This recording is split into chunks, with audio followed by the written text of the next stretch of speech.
대부분의 사람들은 고난을 싫어합니다. 이것은 그리스도인이라고 해서 예외는 아닙니다. 많은 그리스도인들은 고난이 찾아오면 하나님께 나아가 이렇게 기도합니다. 하나님, 저를 고난으로부터 구해주세요. 하지만 이러한 기도가 과연 하나님께서 진정 원하는 기도의 모습일까요? 오늘 본문 말씀은 우리에게 넓은 길이 아닌 좁은 길로 가라고 말하고 있습니다. 그렇다면 좁은 길은 어떤 길일까요? 좁은 길은 바로 예수님이 먼저 가셨던 길, 십자가의 길, 곧 고난의 길입니다. 오늘 말씀에서는 좁은 길이 우리를 생명으로 인도한다고 말하고 있습니다. 그렇다면 우리는 생명으로 인도하는 길인 이 좁은 길, 고난의 길을 어떻게 하면 기쁨으로 걸어갈 수 있을까요? 그것은 고난의 길이 우리를 생명으로 인도하는 진리의 기름을 깨닫는 것에서부터 시작합니다. 사람은 고난을 통해 성장하고 그리스도인은 고난을 통해 진정한 그리스도인으로 거듭납니다. 저는 인생에서 두 번의 큰 고난을 통해 거듭남을 경험했습니다. 첫 번째 고난은 제가 고등학교 2학년이었을 때였습니다. 당시에 저는 프로게이머가 꿈이었고 게임이 인생의 전부였습니다. 저는 새벽 늦은 시간까지 게임을 하고 학교에서는 잠만 자던 학생이었습니다. 하지만 저는 여름 수련회 때 하나님을 인격적으로 경험하였고 이로 인해 제 인생은 180도 바뀌었습니다. 수련회를 통해 하나님께서는 제 인생의 전부였던 게임에 흥미를 잃게 하셨고 갑작스럽게 게임의 흥미를 잃어버린 저는 인생의 방향을 정해야 할 중요한 청소년 시기에 방황을 하기 시작했습니다. 하지만 하나님께서는 고난 속에 길 잃은 어린 양을 내버려 두지 않으셨습니다. 하나님께서는 저와 같이 길 잃은 어린 양들을 주님께로 인도하는 목회자가 되라는 사명을 주셨고 저는 주신 사명을 이루기 위해 그토록 하기 싫었던 공부를 시작하게 되었습니다. 정말 놀랍게도 하나님께서는 제가 기쁜 마음으로 공부를 할 수 있게 해주셨고 하나님의 은혜로 20살에 제가 원하던 학교인 장신대에 입학할 수 있게 되었습니다. 하나님께서 저에게 주신 두 번째 큰 고난은 바로 여자친구와의 이별이었습니다. 이 이야기는 어머니께서 부끄러우니 더는 설교에서 하지 말라고 하셨지만 오늘 이 자리에서 꼭 해야 하는 간증이기에 눈 꼭 감고 이야기하도록 하겠습니다. 여자친구와 헤어지기 전 여자친구는 제 인생의 전부였습니다. 그런 여자친구의 존재는 하나님의 자리를 대체하기에 이르렀습니다. 하나님께서는 이런 저의 모습을 그대로 내버려 두지 않으셨고 저에게 이별을 경험하게 하셨습니다. 당시의 여자친구는 제 첫사랑이었기에 이별의 아픔은 너무나도 컸습니다. 이별의 상심으로 인해 저는 몇 날 며칠 밥도 제대로 못 먹고 잠도 제대로 못 잤습니다. 하지만 고난의 순간 이번에도 하나님께서는 저를 홀로 내버려 두지 않으셨습니다. 하나님께서는 너무나도 그 힘든 그 순간에 제가 하나님을 더욱 의지하게 하셨고 그분께 받은 첫사랑을 회복하게 하셨습니다. 그리고 지금의 저를 이 자리에 있게 하셨습니다. 이처럼 하나님께서는 고난을 통해 그리스도인을 진정한 참된 그리스도인으로 연단시키십니다. 성경에 나오는 수많은 사람들도 고난을 통해 진정한 거듭남을 경험했습니다. 요셉은 자신의 형들과 보디발의 아내 때문에 죽음의 위기를 겪었지만 애굽의 총리가 되었고 모세는 시내산에서 40일 동안의 금식을 통해 하나님께 율법을 받았으며 한나는 불임의 고통을 이겨내고 사무엘을 얻었습니다. 그리고 하나님의 아들이신 예수님께서는 40일 동안 광야에서 금식하시며 마귀의 유혹을 이겨내셨습니다. 왜 하나님의 아들이신 예수님께서조차 직접 광야에 들어가 고난을 받으셨을까요? 다 같이 히브리서 5장 8절에서 9절까지의 말씀을 합독하도록 하겠습니다. 그가 아들이시면서도 받으신 고난으로 순종함을 배워서 온전하게 되셨은즉 자기에게 순종하는 모든 자에게 영원한 구원의 근원이 되시고 아멘. 예수님께는 하나님께 받은 사명이 있었습니다. 그 사명은 그분께서 이 세상을 구원하기 위해 십자가에 달려야만 하는 것이었습니다. 하지만 그분은 사람의 몸으로 이 땅에 오셨기에 그 당시 최고의 형벌이라 불렸던 십자가 형벌은 결코 감당하기 쉬운 일이 아니었습니다. 때문에 예수님께서는 십자가 형벌의 두려움을 극복하기 위해 또 하나님이 주신 사명에 순종하기 위해 직접 광야에 들어가셨고 이후 십자가에 못 박혀 돌아가셨습니다. 하나님께 죽기까지 순종하신 예수님의 모습을 통해 참된 믿음을 깨달은 사도 바울은 제자들에게 이렇게 말했습니다. 다 같이 사도행전 14장 22절의 말씀을 봉독하겠습니다. 제자들의 마음을 굳게 하여 이 믿음에 머물러 있으라 권하고 또 우리가 하나님의 나라에 들어가려면 많은 환난을 겪어야 할 것이라 하고. 아멘. 사도 바울은 예수님이 가신 고난의 길이 하나님의 나라에 들어가기 위해 꼭 가야 할 진리의 길임을 깨닫고 이것을 제자들에게 가르쳤습니다. 이로 인해 수많은 사도들은 고난을 피하지도 않았고 형벌을 두려워하지도 않았습니다.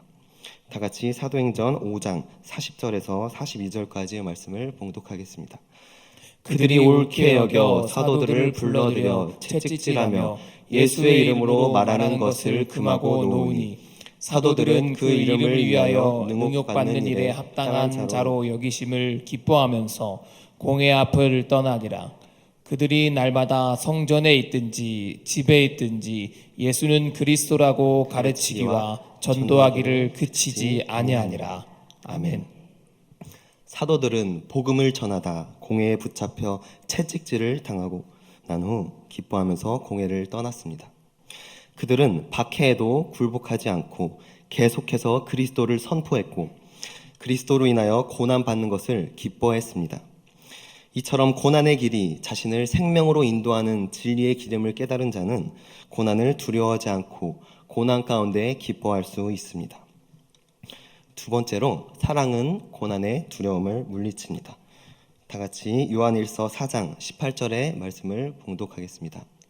사랑 안에 두려움이 없고 온전한 사랑이 두려움을 내쫓나니 두려움에는 형벌이 있음이라. 두려워하는 자는 사랑 안에서 온전히 이루지 못하였느니라. 아멘.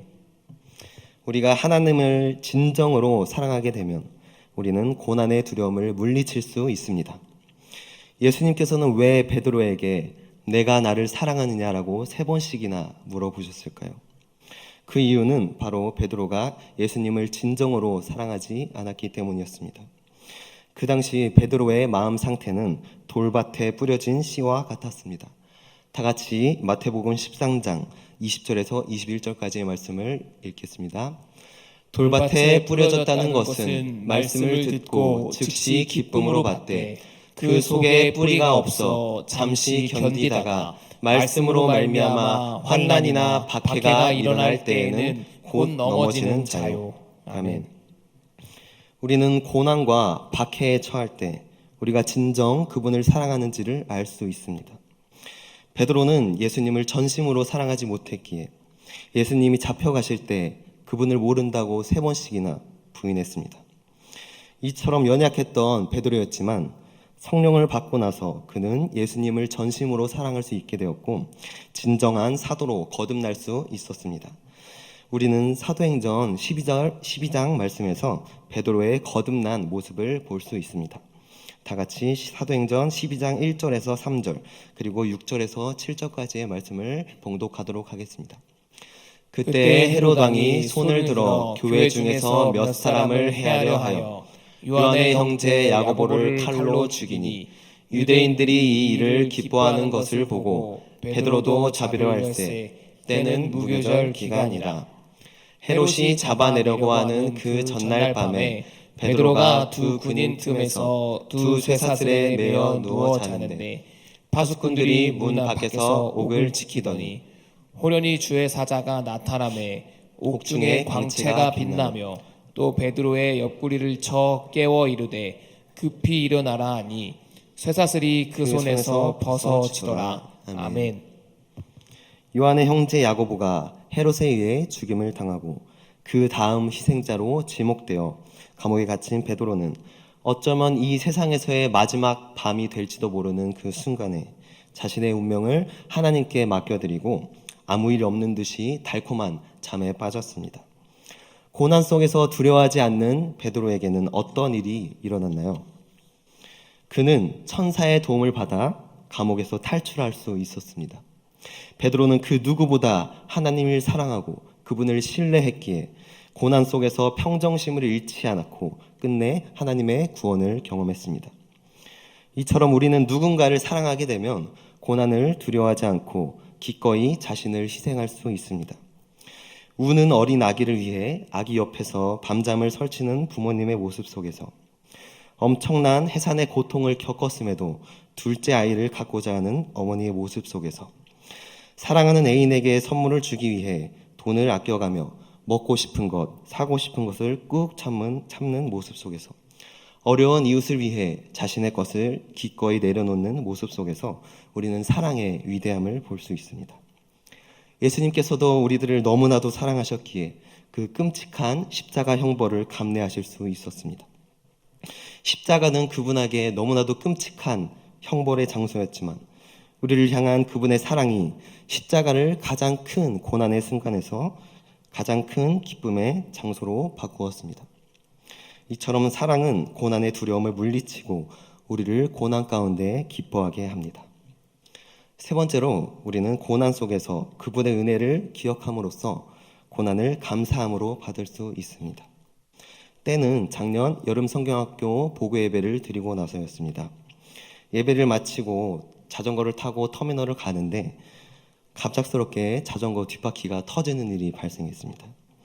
당시 시간은 8시 50분이었고 저는 9시 버스를 예매해 놓은 상태였습니다. 교회를 벗어나자마자 타이어가 터져 제 시간에 도착을 못할까 봐 마음속으로 불평불만을 할 수 있었지만 이상하게도 제 얼굴에는 미소가 띄어져 있었습니다. 제 머릿속에는 예배 때 아이들이 한 간증만이 떠올랐습니다.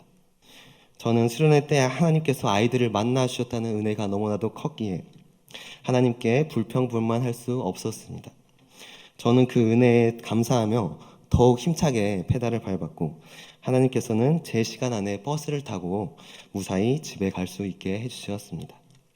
만약 제가 하나님께 감사하지 못하고 불평불만을 했다면 저는 결코 제 시간에 집에 갈 수 없었을 것입니다. 이처럼 고난 가운데 불평불만하지 않고 그분의 은혜를 기억하고 감사하는 것은 너무나도 중요한 일입니다. 우리는 성경을 통해서도 이 사실을 알 수 있습니다.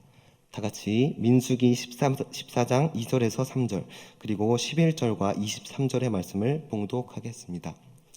이스라엘 자손이 다 모세와 아론을 원망하며 온 회중이 그들에게 이르되 우리가 애굽 땅에서 죽었거나 이 광야에서 죽었으면 좋았을 것을 어찌하여 여호와가 우리를 그 땅으로 인도하여 칼에 쓰러지게 하려 하는가?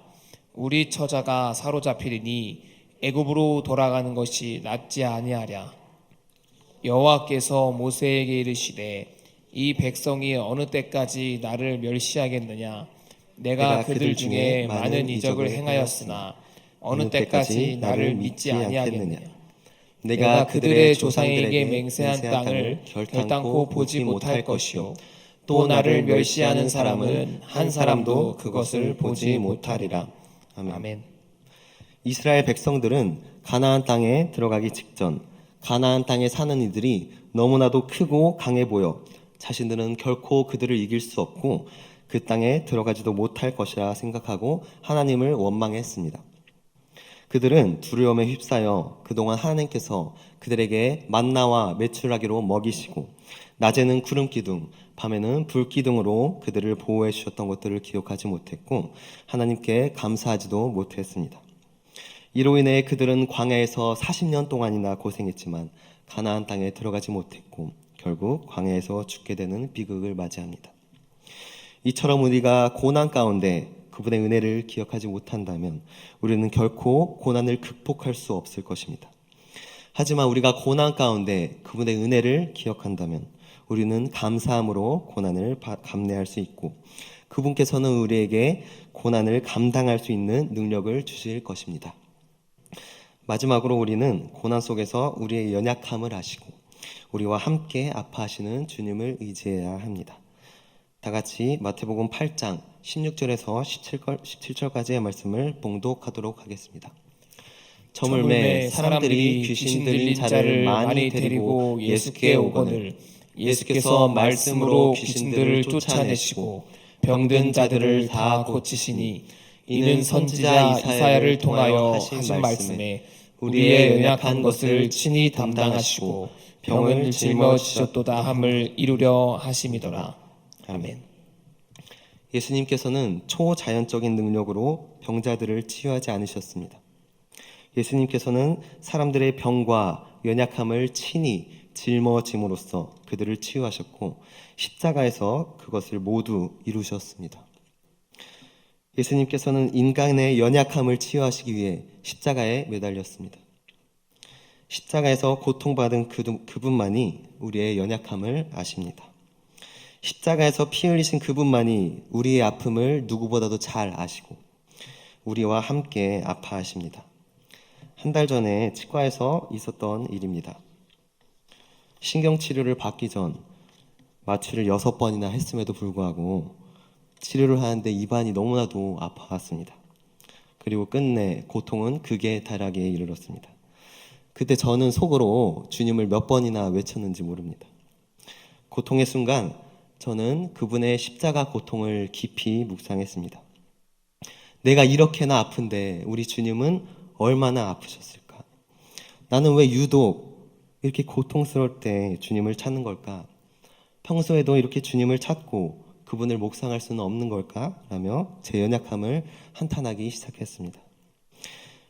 우리는 고난을 통해 우리의 연약함을 깨닫습니다. 우리는 고난을 통해 그분의 희생이 얼마나 값진지를 깨닫습니다. 우리는 고난을 통해 주님을 고난의 순간만이 아닌 그분을 삶의 한가운데로 초청할 수 있게 됩니다. 이처럼 고난은 우리를 더욱더 그분과 결속시킵니다. 하지만 우리는 고난을 기피하는 세상 속에 살아가고 있습니다. 의학은 점점 발전하고 있고 우리의 삶은 점점 편리해지고 있습니다. 이러한 세상 속에서 우리는 점점 그분을 잊고 살아갈 때가 많습니다. 하지만 오늘날 사도 바울의 외침과 그가 보여준 삶은 우리에게 큰 깨달음을 줍니다. 다 같이 빌립보서 3장 7절에서 8절까지의 말씀을 봉독하겠습니다. 그러나 무엇이든지 내가 유익하던 것을 내가 그리스도를 위하여 다 해로 여길 뿐더러 또한 모든 것을 해로 여김은 내 주 그리스도 예수를 아는 지식이 가장 고상하기 때문이라. 내가 그를 위하여 모든 것을 잃어버리고 배설물로 여김은 그리스도를 얻고. 아멘.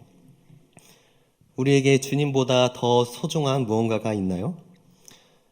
우리가 주님보다 더 사랑하는 것이 있나요? 우리가 삶 가운데 그분을 찾고 그분을 묵상하는 데 방해되는 것들이 있나요? 만약 있다면 우리는 과감히 그것들을 버릴 각오가 있어야 합니다. 왜냐하면 그것들은 시간이 지나면 사라지지만 주님을 아는 지식은 영원하기 때문이고 그것들이 주는 기쁨과 평안은 잠깐이지만 주님이 주는 기쁨과 평안은 영원하기 때문입니다. 다 같이 히브리서 11장 24절에서 26절의 말씀을 봉독하겠습니다.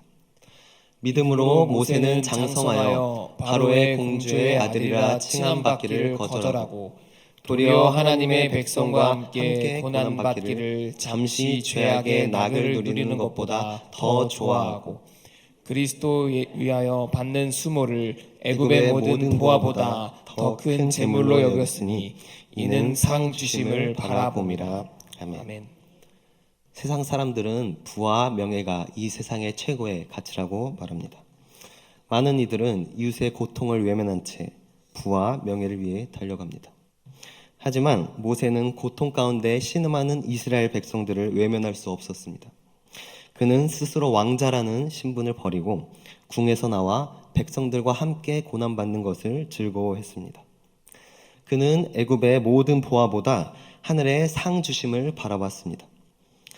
여러분, 돈과 명예를 위한 삶이 여러분을 하나님께서 멀어지게 합니까? 그렇다면 과감하게 그러한 삶을 내려놓아야 합니다. 세상이 말하는 손실은 우리에게 유익이요 세상이 말하는 패배는 우리에게 승리입니다. 성도 여러분, 강해지려 하지 마십시오. 권력을 가지려 하지 마십시오. 영광을 받으려 하지 마십시오. 존경을 받으려 하지 마십시오. 오직 하나님 한 분만이 우리들의 힘, 우리들의 명예, 우리들의 자랑이 되게 하십시오. 우리가 가야 할 길은 세상 사람들이 가는 길과 다르기에 그들은 그 길을 고난의 길이라 부를지도 모릅니다. 하지만 그 길은 예수 그리스도가 가셨던 길입니다. 그분은 하늘 영광을 버리고 낮고 낮은 이 세상으로 오셨습니다. 그분은 섬김을 받으려 하지 않고 도리어 섬기셨습니다. 그분은 자신의 제자들을 비롯하여 모든 사람들에게 배척당하고 외면받으셨습니다. 예수님이 먼저 가신 그 고난의 길 한가운데서 주님이 우리들을 부르고 계십니다. 일어나서 나와 함께 걸어가자. 주님이 먼저 가셨기에, 주님이 우리와 함께 가시기에 그 길은 더 이상 고난의 길이 아닙니다. 그 길은 기쁨의 길이자 우리를 생명으로 인도하는 길입니다. 그렇게 우리는 그 좁은 길을 감사함으로 걸어갈 수 있습니다. 오늘부터 사순절이 시작됐습니다. 사순절 기간 주님의 고난을 깊이 묵상하고 주님의 고난에 동참함으로 고난의 길이 진리의 길임을 깨닫고 날마다 주님과 순례의 길을 걸어가시는 충일교회 성도님들이 되시기를 간절히 기원하겠습니다.